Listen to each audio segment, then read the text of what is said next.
Alice et Sauveur sont deux des danseurs qui monteront sur scène pour présenter la création chorégraphique du Congolais de la vallée Bidifono. Ces deux amoureux de la danse, qu'elle soit hip-hop ou qu'elle soit classique, proposent une visite singulière de Blois. Et tout commence aux escaliers Denis Papin avec Sauveur.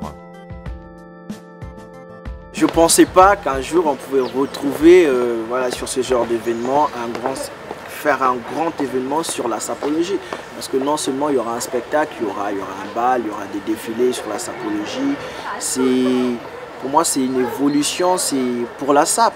Parce que ces gens-là, ils ont commencé, ils ne savaient même pas où ils allaient. Ils allaient acheter les vêtements, c'était par amour, je sais pas, c'est leur kiff à eux, c'est leur façon de s'exprimer comme nous on s'exprime à travers la danse. Lui de la vallée, je le connais, c'est un chorégraphe congolais, comme moi je suis congolais et je viens du pays aussi.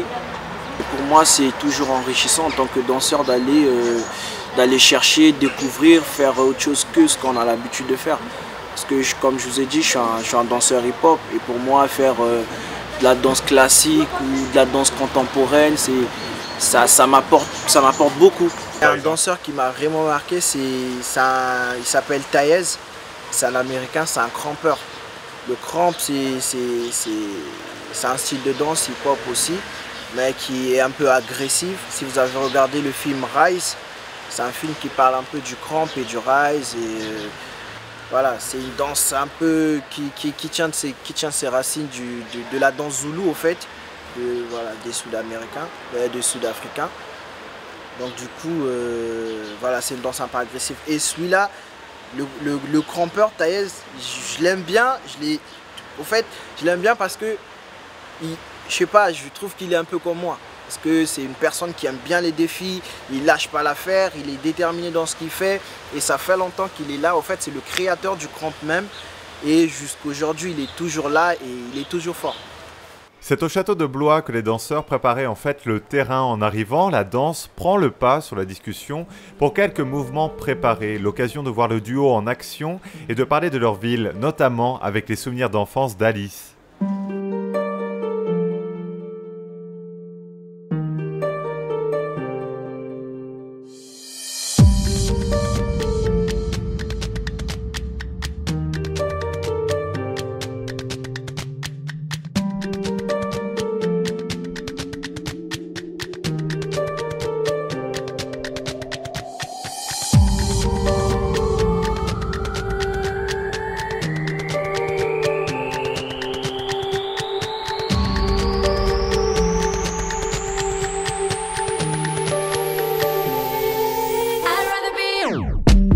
Salut, moi c'est Alice, je suis danseuse hip-hop et classique et je fais partie du projet de la Halle au Grain sur la sapologie. Donc la Halle au Grain, forcément, moi quand j'y allais, j'y voyais des artistes qui venaient de partout, des artistes vraiment confirmés, talentueux, donc j'imaginais pas forcément pouvoir moi aussi un jour être du côté de la scène et avoir un public nombreux et puis un public un peu aussi qui vient de partout, avec des âges différents, etc. Donc c'est vrai que c'est vraiment une belle chance pour nous. Et je suis contente aussi parce que grâce à la Halle au Grain, on a découvert ce que c'était aussi d'être danseur et encadré par une équipe en fait de professionnels. Donc ça va être une répétitrice par exemple, comme avec Robin Orlin, on avait Corinne Barbara qui venait nous retrouver pour des séances de danse le week-end, voilà. Donc elle nous encadrait vraiment très bien, on était nourris, logés, on a des contacts très réguliers avec Catherine la directrice, avec qui on échange beaucoup. Elle tient à connaître nos idées, nos envies. Donc voilà, on a vraiment l'occasion d'un échange artistique super avec la Halle au Grain. Une scène nationale, ce qui est quand même exceptionnel quand même pour une petite ville comme Blois. En fait, j'ai démarré par une petite année de danse classique quand j'étais toute petite, comme ma sœur faisait de la danse classique. Et puis bon, à l'époque, ça m'a pas du tout plu, donc j'ai laissé tomber.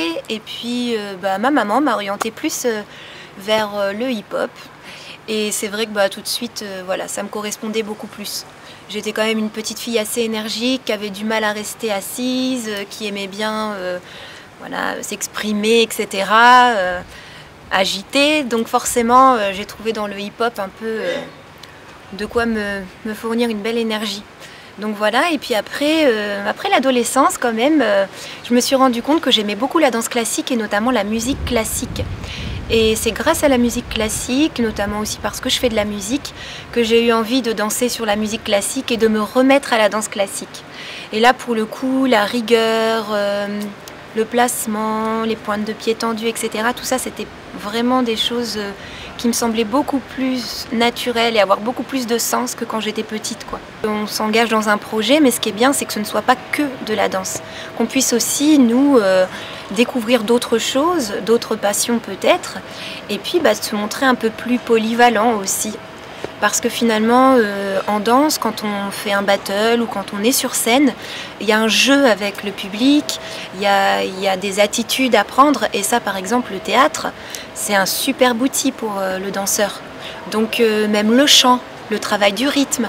Un danseur, c'est celui qui a une bonne musicalité et qui est capable finalement de mettre en valeur la musique.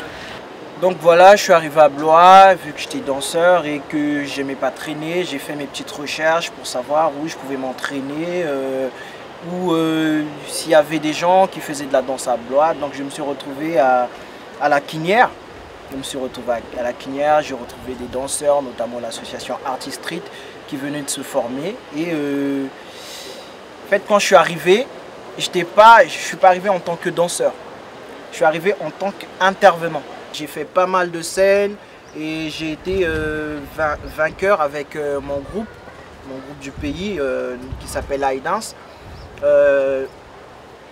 J'ai été vainqueur des Jeux de la Francophonie à Nice. Les Jeux de la Francophonie, c'est un festival international. Donc du coup, on a gagné en finale face à la France. Donc du coup, je suis arrivé à Blois et pour moi, en fait, cet objectif que j'avais d'être un super danseur pro, aller danser sur des grandes scènes, nanani. En fait, c'était une petite chute. Parce que je me suis retrouvé à Blois, je me suis retrouvé avec des jeunes en train de transmettre.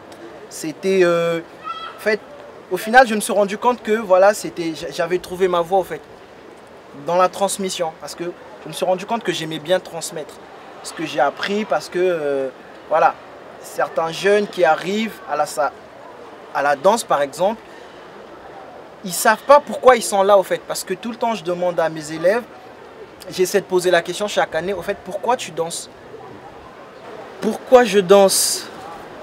En fait, je danse parce que, je sais pas, c'est un besoin vital pour moi, la danse. C'est vraiment, je sais pas, là, à l'heure où je te parle, je ne peux plus me séparer de la danse. En fait, je ne peux plus vivre sans danse. Parce que tout le temps, je danse, que ce soit au travail, chez moi, sous la douche, dans la rue, quand je marche avec mes écouteurs, je danse.